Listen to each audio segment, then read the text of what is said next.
Ya, demikianlah pembacaan Alkitab pagi hari ini yang terambil dari 1 Raja-Raja pasal 11 ayat 1 sampai 43. Apa yang kita baca hari ini ada beberapa poin yang menjadi perenungan kita yang harus kita renungkan baik-baik.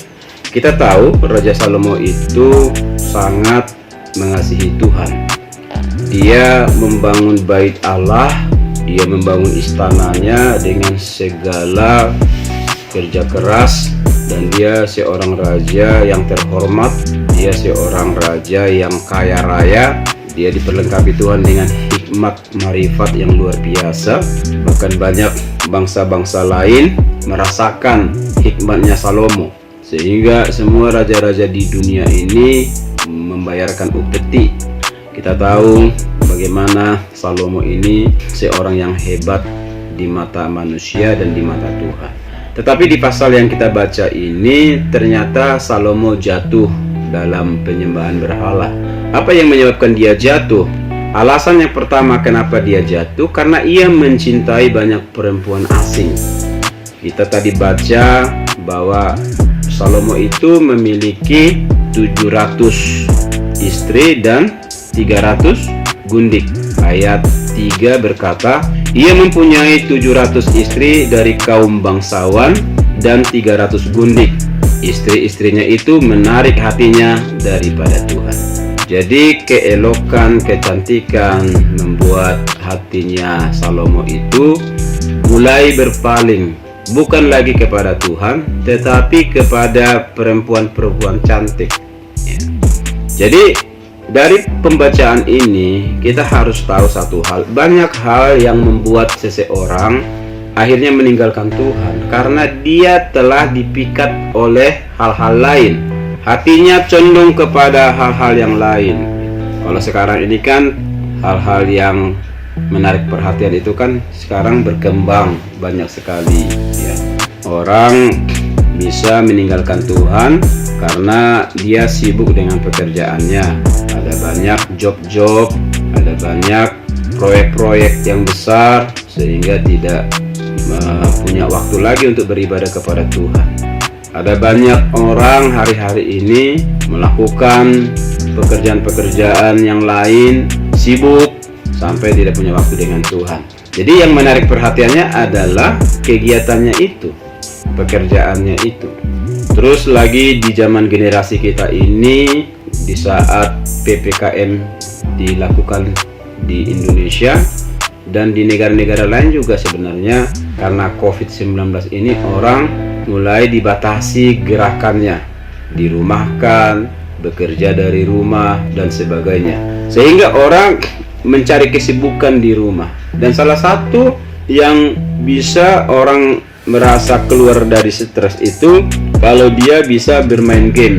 Games itu dianggap salah satu hiburan yang membuat dia asyik gitu ya, main game sampai larut malam ya. Kenapa? Karena sebenarnya di games itu telah diciptakan sedemikian rupa supaya manusia itu melekat. Jadi hatinya manusia itu diikat oleh games itu. Dengan apa? Dengan fitur-fitur yang baru. Jadi ada itu permainan-permainan, walaupun Bapak tidak pernah main games gitu ya, tapi saya pelajari. Ada fitur-fitur, ada trik-trik tersendiri, jangka waktunya, deadline-nya ada. Jadi kita harus kejar sampai kita menang. Bahkan sekarang sudah menghasilkan uang. Dengan menghasilkan uang itu kan daya tarik. Orang berkata nggak usah kerja deh, kita main game aja, nanti uang kan banyak gitu ya. Hal yang sama seperti yang dialami oleh Raja Salomo, yang tadinya cinta Tuhan, takut Tuhan, hormat dengan Tuhan, tetapi perempuan-perempuan yang dia cintai ini adalah perempuan-perempuan yang tidak mengenal Allah, karena mereka diambil dari bangsa-bangsa lain. Sehingga kalau kita baca tadi di situ bahwa Salomo akhirnya melakukan apa yang jahat di mata Tuhan. Ayat 6, dan Salomo melakukan apa yang jahat di mata Tuhan, dan ia tidak dengan sepenuh hati mengikut Tuhan seperti Daud ayahnya. Jadikan jadi istrinya. Dan perempuan-perempuan asing ini mereka beribadah kepada Allah lain dan bukan kepada Allah Israel. Di situ ada Arsitoret, ada dewa-dewa lain. Di situ dikatakan bahwa Salomo mendirikan bukit pengorbanan bagi Kamos, dewa kejijikan sembahan orang Moab, di gunung di sebelah timur Yerusalem, dan bagi Molok, dewa kejijikan sembahan Bani Amon. Padahal dia tahu bahwa orang-orang Moab, Bani Amon adalah orang-orang yang tidak mengenal Tuhan. Mereka beribadah kepada berhala-berhala. Mereka menyembah Allah lain, dan di mata Tuhan itu adalah sebuah kejijikan. Di masa ini, di zaman ini, kita tidak sadar telah terikat. Ada orang tidak menggunakan waktunya disiplin, bahkan sampai jam 2, jam 3 dia keluar gitu ya. Orang mulai berganti jam istirahatnya. Jam istirahatnya itu pagi sampai siang. Malam dia keluyuran kayak kelelawar gitu ya. Jadi tidak disiplin. Orang yang hatinya jauh dari Tuhan membuat dia akhirnya jadi liar gitulah. Tetapi selama Raja Salomo dekat dengan Tuhan, kita lihat kedisiplinannya itu begitu luar biasa. Waktu Ratu Sheba datang mengunjungi kerajaan Salomo, dia kagum. Apa yang dikagumi? Waktu dia disambut oleh kerajaan Salomo, Raja Israel, itu luar biasa. Bagaimana cara penataan menu makanan yang ada di meja, bagaimana tutur kata para pelayan-pelayannya, ramah, disiplin, semua punya pakaian yang bagus. Waktu dilihat semuanya itu, dia kagum. Bahkan Raja Sheba berkata, jauh lebih baik daripada berita yang kudengar. Kenapa? Karena waktu Raja Salomo dekat dengan Tuhan, waktu Raja Salomo takut akan Tuhan, maka hidupnya jadi tertib.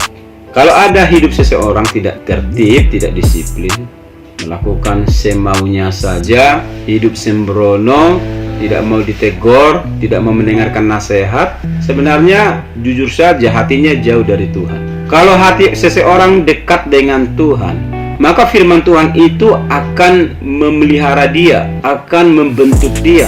Dia akan menjadi orang Kristen yang hidup takut akan Tuhan. Hidupnya benar di mata Allah. Dia bisa periksa perjalanan hidupnya, mana yang baik, mana yang salah, mana yang jalannya Tuhan, mana jalannya dunia. Ada lagu berkata, di dalam dunia ada dua jalan, lebar dan sempit, mana kau pilih? Yang lebar api, jiwamu mati, jalan yang sempit, hati berglori. Jalan sempit itu apa? Jalan kebenaran. Menghidupi kebenaran hari-hari ini tidak mudah. Jadi saya mau ingatkan kepada kita, apa yang dialami Raja Salomo ini menjadi sebuah peringatan bagi kita, bahwa kita ini jangan mau diikat oleh apapun yang ada di dunia ini. Biarlah hatimu, pikiranmu, perasaanmu diikat Tuhan. Biarlah seluruh kehidupanmu diikat oleh firman Allah, supaya kita ini jangan jauh dari Tuhan, supaya kita ini jangan meninggalkan Tuhan. Dan kita lihat bagaimana akhir dari peristiwa yang dialami oleh Raja Salomo ini. Ketika dia sudah berbalik, menyimpang dari Tuhan, dan dia mulai mengikuti allahnya para istrinya ini, karena istri-istrinya ini bukan orang yang takut Tuhan. Akhirnya Tuhan berkata, aku akan mengoyakkan kerajaanmu, tapi bukan pada saat engkau masih hidup. Aku masih mengasihi dan menghormati Raja Daud ayahmu. Selama kamu hidup, engkau masih memimpin kerajaan ini. Tetapi setelah itu nanti, maka kerajaanmu akan koyak, kata Tuhan. Sehingga Tuhan hanya mempercayakan satu suku Israel dipimpin oleh anaknya Salomo. Jadi yang dipimpin oleh anaknya Raja Salomo yang bernama Rehabeam itu cuma satu suku. Tetapi 10 suku lagi itu dipimpin oleh Yerobeam. Yerobeam ini adalah pekerja, anak muda yang bekerja di kerajaan Daud sebagai pengawas, ya, mandor gitu ya. Dan dia orangnya sangat teliti, rajin. Kita melihat di sini upah atau hasil yang didapatkan Raja Salomo adalah kerajaan itu akhirnya tidak kekal. Di keturunan berikutnya, anaknya Salomo ternyata juga jahat di mata Tuhan. Sehingga kita lihat sejak saat itu bangsa Israel ada dalam ancaman besar. Musuh-musuh mereka yang tadinya mereka sudah kalahkan kembali bermunculan untuk membuat perlawanan, dan penderitaan bangsa Israel semakin luar biasa. Nah, kalau kita pelajari sejarah sampai akhirnya nanti Raja Babilonia mengalahkan kerajaan Israel. Semua dirampok, semua diangkut penduduknya, apalagi penduduk yang berpotensi dibawa ke Babel menjadi budak, dipekerjakan di sana, dan semua harta yang ada mereka miliki diangkut semua, termasuk juga tabut perjanjian itu semua diangkut. Itu disebabkan apa? Disebabkan karena Raja Salomo telah meninggalkan Tuhan dan telah condong hatinya kepada istri-istrinya yang menyembah berhala. Jadi saya mau tutup renungan ini dengan pesan bahwa kalau engkau sudah terlanjur terpikat hatimu dengan segala penyembahan-penyembahan berhala di akhir zaman ini, saya katakan berdoalah, lepaskanlah, jangan terikat hatimu. Jangan kau anggap enteng persekutuanmu dengan Tuhan. Engkau harus setia, engkau harus menghormati Tuhan. Sebelum melakukan segala sesuatu dan pekerjaan apapun dalam hidupmu, duduklah di kaki Yesus, beribadahlah, berdoalah, bacalah firman Tuhan, bernyanyilah memuji Tuhan dalam sebuah ibadah persekutuan doa pagi. Saya percaya Tuhan akan memelihara kita. Amin. Tuhan akan memberkati kita dan kita akan melihat di tengah situasi yang sulit hari-hari ini. Kita percaya Tuhan akan jagai kita. Dia bungkus kita dengan kuasa darahnya sehingga kita ada dalam perlindungan Tuhan. Bahkan dia berjanji akan memberkati kita. Selama Salomo takut Tuhan, kita lihat bagaimana dia diberkati Tuhan. Bait Allah dibangun begitu megahnya, ribuan orang mengerjakannya, harta benda kekayaan semua berlimpah.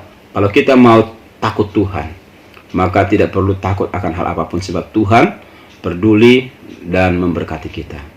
Puji Tuhan.